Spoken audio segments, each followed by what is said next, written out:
What's going on, everybody, and welcome to today's video. Today's video is something that's been requested from me a few times, and it's going to be a tutorial on my no BS approach to mixing beats. I want to get this out of the way first and let you know who this tutorial is for. So if you're somebody that's looking to make beats to upload to BeatStars or to pitch out for placements, this is going to be for you.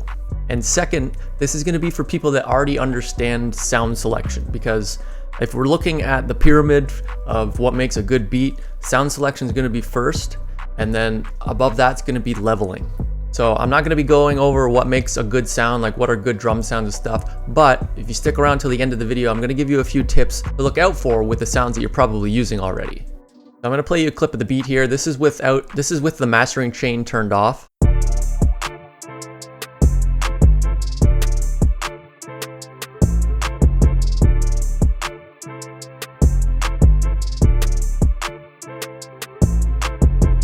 So let's look at the mixer a little bit here. If you look down here, that's the loudest part of the song. That's where all the instruments are playing at once.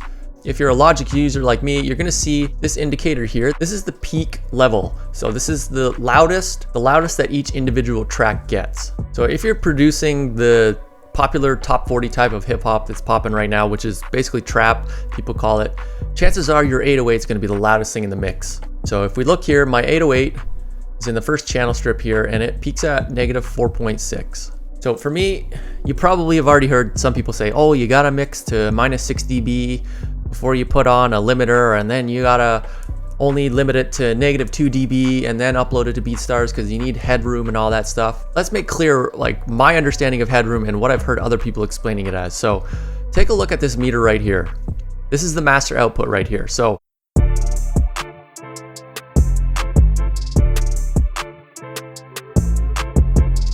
you notice when the kick and the 808 are playing, we're peaking all the way up to 0.5. But when they're not playing, you'll notice that the overall level really kind of only goes halfway up. So there's all this room here, which is what you're going to be referring to as the headroom. Because your vocals, like the artist's vocals, aren't going to be competing with the kick and the 808 because they're not really taking up the same spectrum. So let me show you again.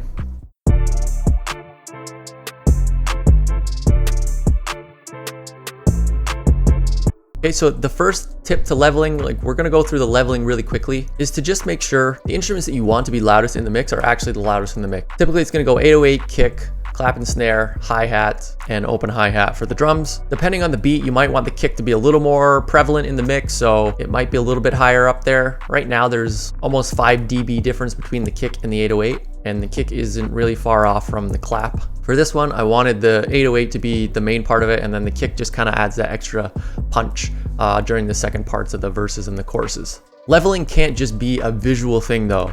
So if you're still learning how to mix and level, you might have heard it before, but the best way to learn is reference tracks. Pull in a beat or pull in a song that you like that has similar instruments, similar drum samples, pull it into the DAW and just solo it between your mix and the professionally recorded song. And you'll notice, okay, the clap is a little bit louder in the professional song, so maybe I should turn it up a little bit more in my mix. I think my hi-hats are a little too loud and my 808 is definitely too low. And then just keep going back and forth and comparing, and that's the best way you're gonna learn. It really shouldn't be that complicated. I know it sounds crazy because you think mix engineers and all that, they do all kinds of crazy stuff, but if you're looking to just sell beats or send it off to somebody, like, have you ever really listened closely to some of these top 40 tracks? Because to be honest, some of them really aren't mixed that good, like at all. So leveling and the beat actually knocking are the most important things. So once you have your drums leveled, that's when you start to bring in the instruments, mix them how you want to. I pan some things, like the main instrument I'll usually keep, the main sample that I have, I keep in the center because chances are it's got a nice stereo split on it already. And then the other stuff I'll just do some panning on to make it a little more interesting. I don't hard pan anything. I'll pan it 15 to the left, 15, 16 to the right. And then once you've landed your level down, that's when you start thinking about the mastering chain. So you can use the Logic stock limiter, you can get ozone elements, but what I'm using for this video is T-Rack's classic clipper, similar to the soft clipper that's found in FL Studio. So the limiter and the soft clipper, that's how you get your loudness. That's what's gonna bring everything together, and you just kind of turn it up to taste. I notice a lot of people, they turn it up more than it should be, and you get like a lot of distortion. Me personally, I don't enjoy that. I don't like listening to beats that do that, but it all depends. So basically, it's gonna turn the beat from this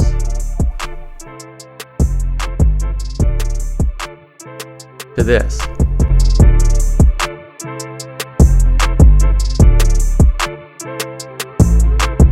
That's the main thing. I'll go between this and Ozone Elements. If you don't have this, it's not free anymore. You could pay for it if you want, or you can just go get Ozone Elements, which is free. And then you basically just work with the maximizer, which is the limiter, and you set the ceiling at 0 and then just drag the threshold down, which acts the same way as this knob here to get that loudness in your track. And then aside from that, something that I've been doing recently is using Shaperbox 2 to get my bass in mono. Just helps clean up the mix a little bit. It's kind of the subtle differences that most people probably won't notice, but this makes it super easy to do that because you can do it right on your master chain. Basically, you just go into the width. I'll show you from scratch here so you can see how I do it. So when you open up Shaperbox, it gives you this selection. So you go to the width and you'll see right here, there's mono bass. You click that, and it's going to have the default set at 248 hertz. You definitely don't want to go up that high for the bass. I tend to bring it down to the 100 hertz so that anything below the 100 hertz in the EQ spectrum is going to be in mono. And that is my mastering chain. It's not really that complicated, but a few things that I do notice in order to get the maximum loudness and to get a less muddy mix, you got to watch out for certain samples because let's take this clap for instance. Claps and most definitely snares, you'll see that I've scooped out all the way to 228 hertz because it's kind of useless noise on the sample. But if you watch, if I take this off, you'll notice on the clap, see we do have some sound below that band rate. So that's going to be interfering with the kick and the bass. Just scoop that out. The snare I'll show you right here probably has even more low end.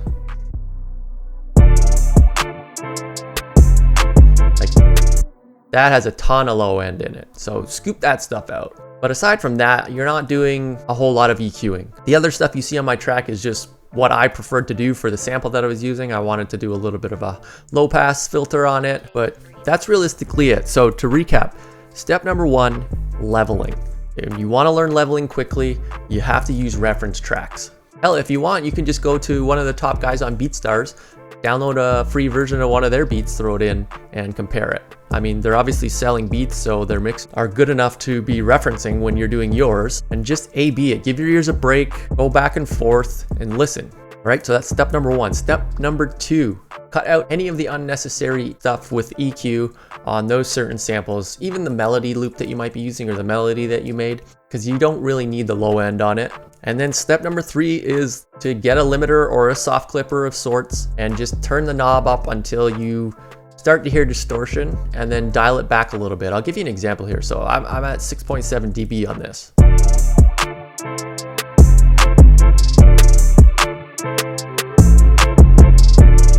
See, when I turn it up, it doesn't sound as good. It sounds more distorted. Yes, it goes louder, but it doesn't sound as good. So you just dial it back until you think that it sounds right. It's got good loudness without distorting. And then lastly, make sure you get a plugin. You can do this with a lot of different EQ plugins as well too. Just make sure your bass is in mono. Once you learn how to level properly and limit it to get it loud, that is more than good enough for independent artists. Okay, so if you're selling to independent artists, you're covered already. But if you're sending this stuff out for placement, one of two things is going to happen. They're going to use the WAV file that you sent them, but there's going to be a mastering engineer that cleans up your mix and makes it even better, or you're going to be sending your stems out. So if you're just a beat maker, bedroom producer, that's going to get you far enough. If you're not aspiring to be an engineer, then you don't need to worry about this. I know this is probably going to get some hate comments, but I'm just being honest with you because there's a lot of people that seem a little bit confused about what they have to do. They'll be EQing the crap out of their samples for no reason. Just because they saw one tutorial, or they're like compressing their 808s and their claps. You have to remember, a lot of these samples that you're using already have already been treated like that. So it just comes down to the leveling and the loudness. So I hope this video was helpful for some people. If you do have any questions about it, especially if it's specific about Logic Pro, what plugins you might want to use to achieve the same things in Logic, let me know in the comments. And if you have any other video ideas that you want to see me do, let me know in the comments as well. So as always, thanks for watching, and I'll catch you in the next video.